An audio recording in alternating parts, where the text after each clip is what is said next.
Hey guys, what's going on? This is Ash Kumra with YOUNGRY. I'm here with the dynamic founders of SendGrid, Isaac and Jose. These individuals have built a phenomenal company. Their company is just kicking butt. You guys will see in the description headline what SendGrid is all about. This company is one of the top companies that was partially founded here and has gone to program like a Techstars and then built their company further in the Boulder area. And they're just crushing it. And we're gonna have a deep dive into how they built SendGrid, what does it take to build a great company, and what's next for SendGrid and where they see technology going. Thank you for the interview. Thank you, it's always a pleasure to be here. Pleasure. So tell us about the journey of SendGrid, specifically the early days. Like, how did you guys come up with this idea?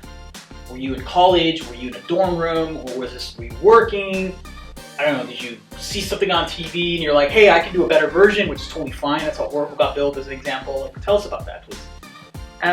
So I was a CTO of another company, and we were delivering messages, emails specifically, and one of the things that we figured is that our customers were not getting our account confirmation emails. And as CTO, I had to fix that problem, and I worked on it for a few months, and after a few months I had a really terrible solution. And because it was so terrible, I became passionate about the problem. And that's when I decided to build a solution and turn this into a company. And initially I didn't know how big this thing was going to be, and it was just solving my problem. I had to solve it anyways, and that's when I called the co-founders and we decided to tackle this problem. Okay, how about you? Like, when you got connected to this, tell us about what was going through your head. Yeah, so originally I met Isaac around 2006, 2007. Yeah. So right out of college, I started my career in startups with another startup that Isaac had actually started along with Elmer. It was a company called Above the Limit. They did kind of like a hosting-centric type startup. From there, that's where I grew really passionate about startups initially, because I had applied for other jobs. They took me around their workplace, and it seemed like it was just a bunch of cubicles, and just the culture, the atmosphere didn't feel like what I wanted to do. I wanted something a lot smaller, a lot better. So when I met Isaac and Elmer, it just seemed like it was a good fit, dealing with startups. So, we did a couple of startups from 06 to 09. And then when Isaac approached me about the idea of SendGrid, I thought, wow, this is pretty awesome. But at that time, I'd already been working somewhere else. So I stopped what I was doing, basically, and came on board. Okay, I want to understand that. What made you decide to jump and make that leap? Because as an entrepreneur, or as an entrepreneur in the making, especially our younger audience, it's like some of us want to do that next step, but there's so much risk, right? Yeah. So fortunately, I was a lot younger, but I had experienced the problems with emails before. I've set up my own postfix servers in the past, and I've experienced the same problems where the ISPs would grey-list me, for example, and tell me, like, yeah, you have to retry back at another time. So I experienced the problem, and I thought that this was an awesome challenge for me, because the stuff I was working on, it wasn't, at that time, it was just more of a consulting gig. Okay. And I loved startups, and I've actually been working with Isaac with previous startups, and this seemed like a natural fit and a natural problem for me to tackle as well. So you and your colleagues decided, okay, let's go all in on this SendGrid idea. What was the initial idea for SendGrid around that 2009 timeframe?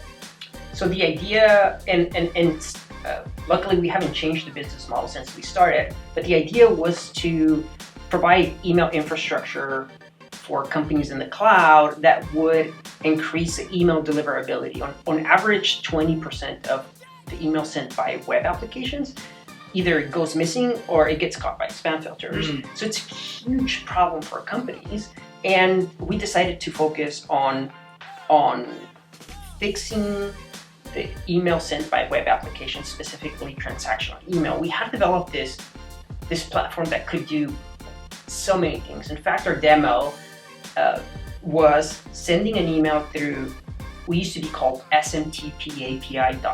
Obviously, no one could remember that, so so we changed to SendGrid. But the first demo was about sending an email through it. We would extract the text, translate it to Spanish, convert it to speech, and call a phone. So that was, we had developed this awesome platform, but we just didn't want to. We didn't want to start with a really broad message, and this platform, we wanted to target our messaging, target our persona, and say, okay, we're going to sell to developers, and we're just going to fix transactional email for web applications. Where did you learn that trait, by the way? Because focusing your business idea, especially in the early stages, is how you become bigger. And once you own a niche, you own the ocean, right? Versus many startups or entrepreneurs or even companies that are struggling, they try to do everything, and then they're like, oh, we have to pivot or downsize, and then they focus, and then they go and crush it. How did you learn that trait so early on? So as developers, we want to do all this cool stuff and make sure it's as flexible as possible. But we went through Techstars. We started this in November of 2008, and by May 2009, we went through the Techstars program. And one of the things that I remember the most, or one of the few things that I remember the most from Techstars was this thing that they told us, and it was try to be the best in the world at one thing. Okay. And when we started, there were a lot of email marketing companies, so it wasn't.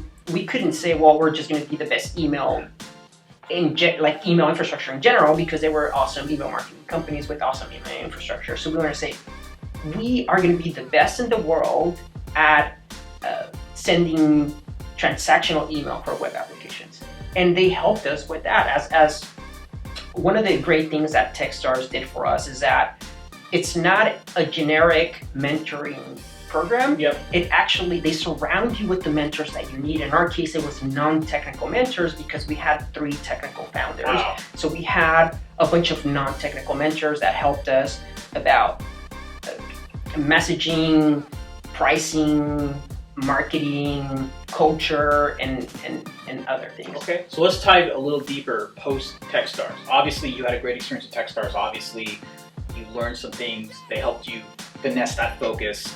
What happened after? Did you go out and raise money? Did you go back to Orange County or Riverside area and scale the business? Tell us what happened right after Techstars. Sure. So we tried to raise money soon after Techstars, and we moved back to Orange County. Okay. And as soon as we raised our seed round, so Techstars ended in August 2009, and we raised a round by November 2009. Okay. What was your pitch? What were you saying to people? On average, and I think you may notice exactly what I said earlier, but we would say on average 20% of the email sent by web applications either goes missing or it gets caught by spam filters. We fix that problem. We provide scalability, metrics, and support. Wow. And so clear. And I still use it because we tested the pitch so many times with many people, and we had to find a balance to not just pitch to developers, even though they were selling.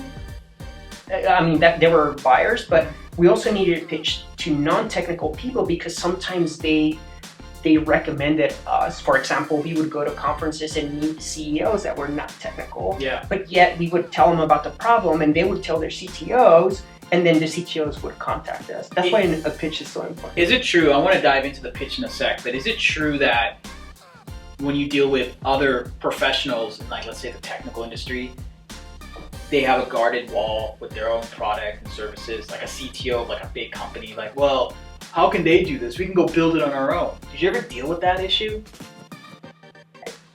Yeah, we dealt with that issue. We still kind of deal with that. How do you handle that? How do you address that? Well, we kind of let them know that, you could build out the solution your own, but, that's really not that shouldn't be your expertise. Your expertise should be the product that you're building out and not really email. Let us handle the difficult part of getting the email delivered, and that kind of becomes the easy path, I guess. Okay. And there's a trust factor, right? The bigger the company, the more likely they're not going to trust you. Now, little by little, you start gaining that trust, and you can start gaining that trust with people that with smaller companies, because they're essentially peers, right? They're dealing with the same thing. And little by little, we had companies that said, no, you know what, we're going to try to build it ourselves. And 2 years later, they came back and said, okay, well, actually, never mind. Okay. It's actually, after those 2 years, we had already built a reputation. We had partners with we had awesome partners like Microsoft and Google, and okay, and that helped us a lot. I want to be devil's advocate for a second.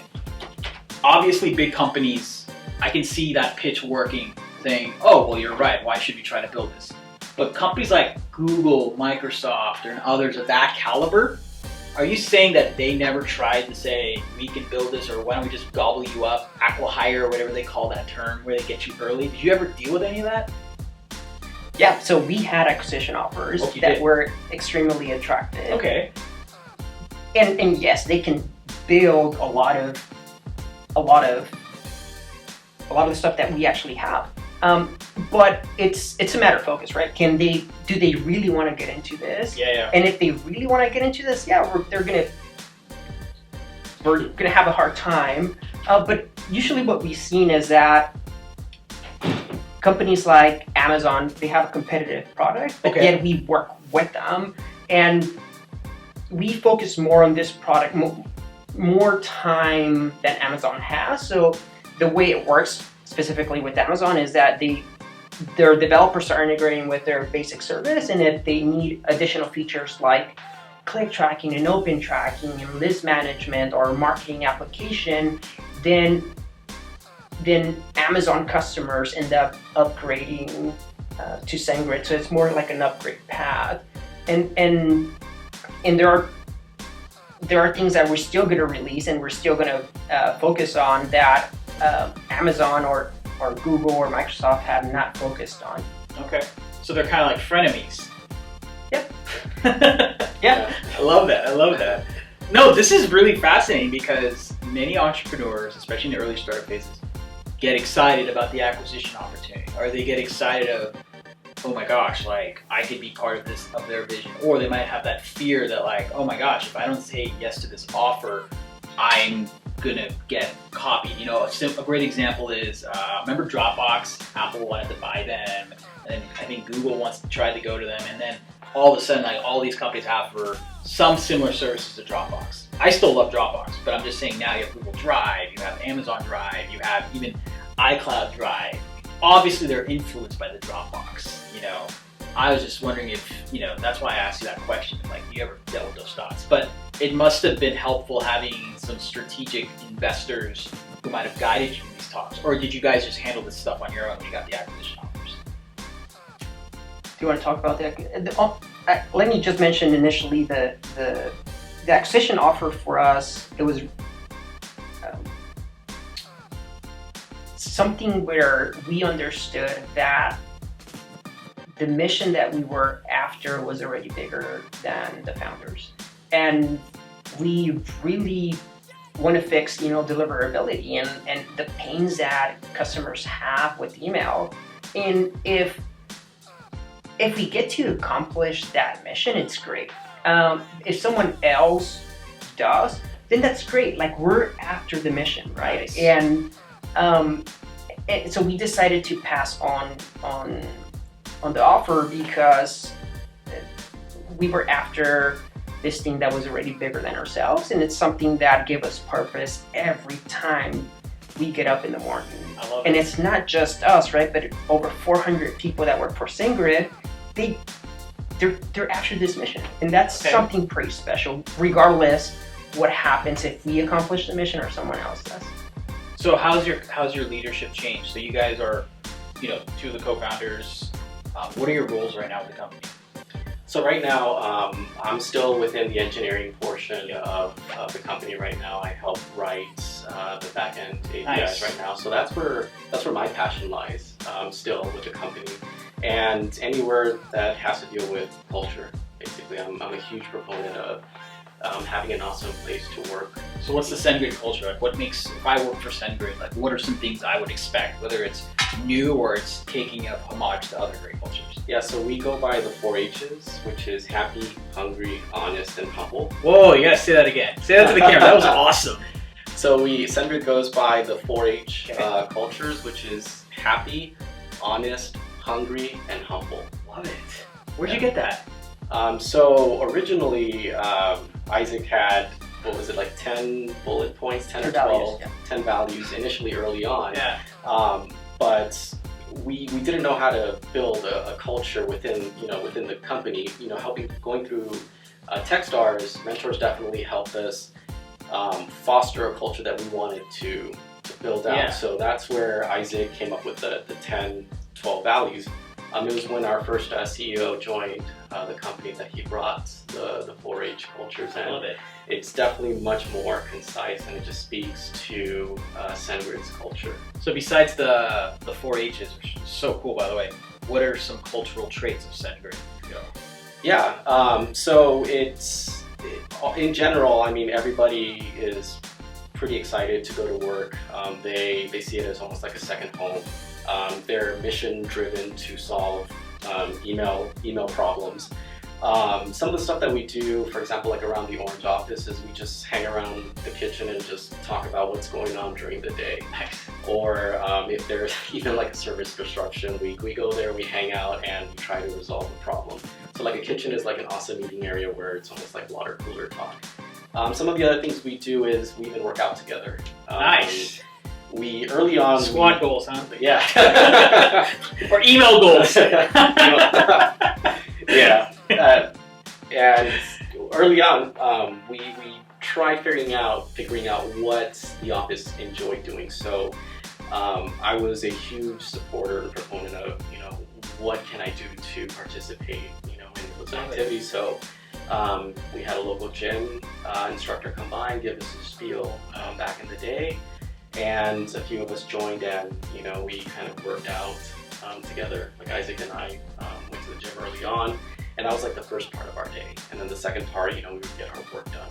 So other things that we do is we play Dungeons and Dragons, Nice. We play board games, we have StarCraft, Overwatch. We have groups of people that just kind of group of gritters that kind of come together at different points of the day, maybe after hours, to kind of enjoy the time with one another. It's almost like as if we're co-workers / friends. Like we enjoy hanging out with one another. Why do you we have Keiko, by the way. We have Keiko, which is our yearly Mexico kickoff trip. Nice. So every year in January, we fly out the entire company out to Mexico and have a yearly kickoff event. Wow. Yeah, it's an awesome resort. What stays there never leaves? No, it's we have like we have the agenda, but it's really awesome to have a bunch of SendGridders go there and meet other SendGridders that aren't from, for example, the Orange office, to meet and have some FaceTime with other gridders, for example, the Denver folks or folks from the Redwood City office too, So I was mistaken earlier. I said Boulder as your other office, so my bad. It used to be Boulder. Yeah. Oh, it used to be. Yeah. So why do you have 3 different offices? I'm curious.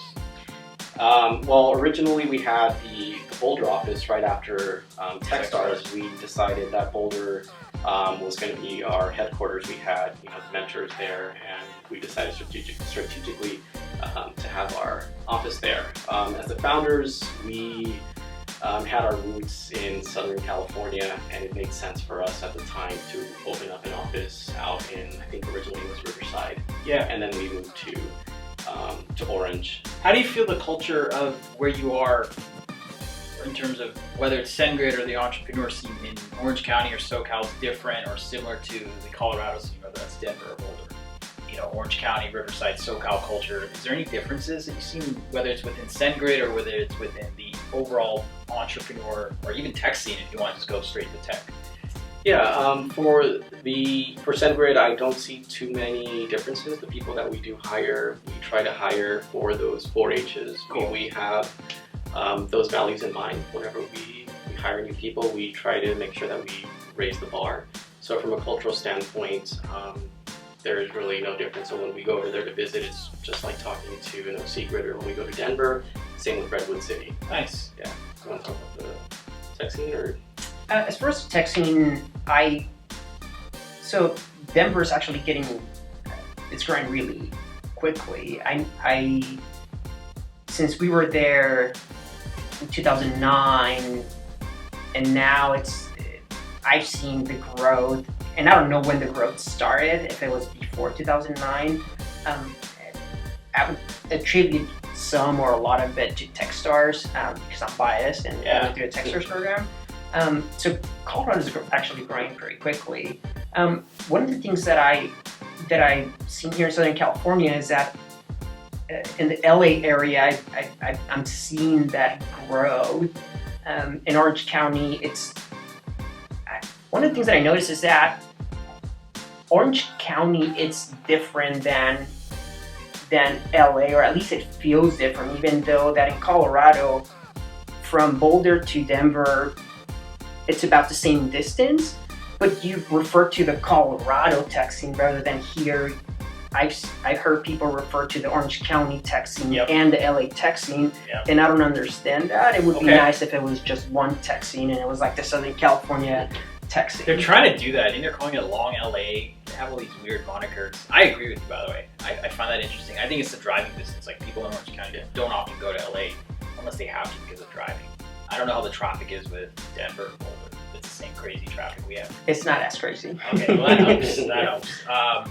So I'm curious about what is your role now, also as one of the founders? Like, what new management has come in, and what is their role versus your role and your role, of course?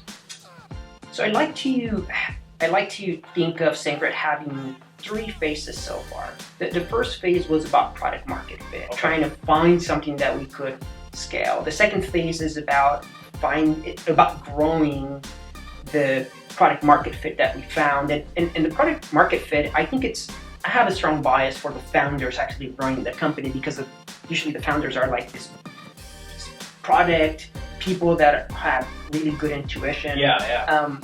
So that's kind of what we did, and that's when I was CEO, and that's about finding product market fit. Now the second phase was about growing what we had. And obviously, I'd never been a developer. I'd never been a CEO before that for a big company. We were about 30 people, I believe, when we decided to bring someone that could help us scale this.